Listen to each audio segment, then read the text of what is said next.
अस्सलाम वालेकुम व्यूअर्स, खुशखबरी सीरीज़ की इस नई एपिसोड के साथ आपका मेज़बान अब्दुर्रहमान सवात के शहर मैंगोरा से मुखातिब है। तो मैंने सफ़र किया नई बनने वाली सवात मोटरवे पर। बहुत खूबसूरत मोटरवे बनाई गई है सूबाई हुकूमत की जानिब से। इस मोटरवे पे आप लोग सफ़र कीजिए और मैं सब लोगों को कहता हूँ जब ये कोरोना का पैच निकल जाएगा तो इसके बाद आप लोग सफ़र पे आइए। कराची से लेकर सवात तक आपको सिर्फ एक जो 300 किलोमीटर का पैच है हैदराबाद और सखर के दरमियान, उसके अलावा तमाम मोटरवे मिलेगी। जो हमारे ओवरसीज़ पाकिस्तानी हैं उनसे रिक्वेस्ट है कि वो अगले गर्मियों में इंशाल्लाह मामलात जब नॉर्मल होते हैं तो वो सवात आएँ। खूबसूरत इलाका है, अच्छे लोग हैं, पुरफ़ज़ा मकामात हैं यहाँ पर, बड़ी अच्छी तमाम लोकेशंस हैं। आप लोग यहाँ पर ज़रूर तशरीफ़ लाइए। एक चीज़ जो मैं यहाँ पर नोट की, जिसकी तरफ मैं हुकूमत खैबर पख्तूनख्वा की ख़ुसूसी तौर पर तवज्जो मबज़ूल करना चाहता हूँ, वो है कि यहाँ पर किसानों ने अपनी मदद आप के तहत जैतून बहुत लगाया है।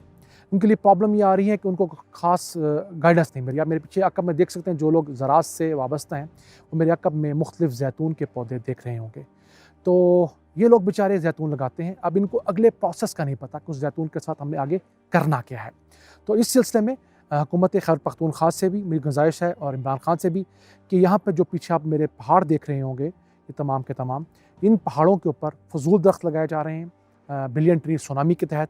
जैसे पंजाब में सफ़ेदा है जो पानी का बहुत बड़ा ज़िया का सबब तस्वर किया जाता है, इनके ऊपर जैतून लगाया जाए। यहाँ पर एक इलायची नाम का कोई पौधा है, खाने वाली इलायची नहीं, एक पौधे का नाम इलायची है, वो लगाया जा रहा है जिसकी वजह से चश्मे खुश्क हो रहे हैं। तो हुकूमत को चाहिए कि इन पहाड़ों के ऊपर जैतून लगाए जो बहुत कम पानी पीता है।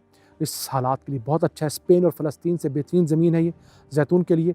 यहाँ के किसानों को, और यहाँ पर जो एक ऑयल एक्सट्रैक्शन का प्लांट लगाया गया है जैतून का, वो दरिया के उस जानिब लगाया गया जहाँ पर फसलात कम है।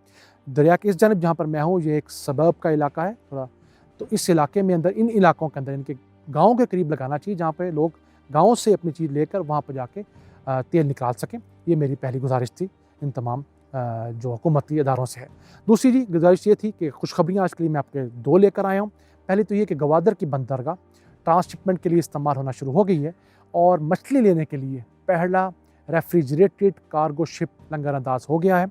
चाइना से शिप आया है जिसके अंदर 200 के करीब कंटेनर्स हैं, जो कि फ्रिज वाले कंटेनर होते हैं, रेफ्रिजरेटेड कंटेनर होते हैं। इन कंटेनर्स के अंदर ग्वादर से पकड़ी जाने वाली, पसनी से और माड़ा से पकड़ी जाने वाली फ़िश, इसके अलावा प्रॉन्स, इसके अलावा जो भी लॉबस्टर, जो भी आबी हयात है, वो पाकिस्तान से चाइना एक्सपोर्ट होगी। और इमरान खान ने गुज़िश्ता दिनों जो अफ़गानिस्तान का दौरा किया था, उसमें अफ़गानिस्तान के साथ ये तय हुआ कि अफ़गान बिजनेसमैन, अफ़गान हुकूमत अपनी तमाम जो शिपमेंट्स हैं वो गवादर के ज़रिए करने की कोशिश करेंगे ताकि यहाँ के आवाम में रोज़गार पैदा किया जा सके, आवाम को इसका फ़ायदा मिल सके। ये पाकिस्तान के लिए बहुत अहम डेवलपमेंट है। और उसके बाद मुस्तक़बिल करीब में यहाँ से स्टील और फर्टिलाइज़र समेत दीगर अशिया की एक्सपोर्ट इंपोर्ट भी शुरू होने जा रही है। उससे मुतालिक एक अहम डेवलपमेंट ये भी आई है कि FBR ने, कस्टम ने जो कवानीन बनाने थे ग्वादर पोर्ट से मुतालिक, वो तमाम के तमाम बना दिए गए हैं। अब कानूनी तौर पर ग्वादर को ट्रांसशिपमेंट के लिए, अच्छी पोर्ट के लिए इस्तेमाल करने में कोई रुकावट मौजूद नहीं है। अब हम आते हैं आज की दूसरी खुशखबरी की तरफ। वो खुशखबरी आई है जनाब पंजाब हुकूमत का दावा। और पंजाब हुकूमत ने एक दावा किया है कि उन्होंने गुज़िश्ता 27 माह की जो हुकूमत है उसके दरमियान 206 अरब रुपए रिकवर किए हैं। याद रहे, ये दावा पंजाब हुकूमत का है, मैं आपको मिनोअन बता रहा हूँ। इसमें से काफ़ी बातें जायज़ भी होंगी, कुछ एग्जैजरेटेड होंगी। वो कुछ यूँ है कि 181 अरब रुपए की सरकारी ज़मीन जो थी, जो मुख्तदों के कब्ज़े में थी, वो वागुज़ार करवा ली गई है।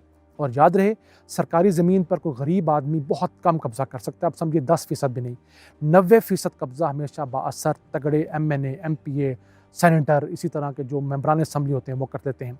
होता क्या है कि सरकार से औने पौने दामों, एक सरकारी ज़मीन है 1 एकड़, मैं मिसाल देता हूँ, एक कता है 100 एकड़ का, इन्होंने उससे फ़ी एकड़ 500 रुपये सालाना ठेके पर ले लिया। अब उसको मल्टीप्लाई कर लें आप, अगर 100 से भी मल्टीप्लाई करना चाहें, मैं आपको एक वैसे 50,000 रुपये में इन्होंने एक कता ले लिया, उसको फ़ी एकड़ 50,000 रुपये में आगे किराए पर चढ़ा देते हैं। आप उसको देख लीजिए कि वो जो फ़ी एकड़ 50,000 रुपया है वो 50 लाख रुपया सालाना बनता है। तो ये लोग इस तरह पैसे कमाते हैं। शहरों में दुकानें होती हैं, महकमा मतरूका वक्फ इमलाक है, महकमा औकाफ़ है, महकमा माल है, इन तमाम लोगों की ज़मीनें पड़ी हुई हैं, कोई पूछने वाला नहीं था। अब उनकी ज़मीनों की स्क्रूटनी हो रही है, उन तमाम को वागुज़ार करवाया गया है। 181 अरब रुपये की तो ज़मीनें वागुज़ार करवाई गई हैं, ये हुकूमत का दावा है।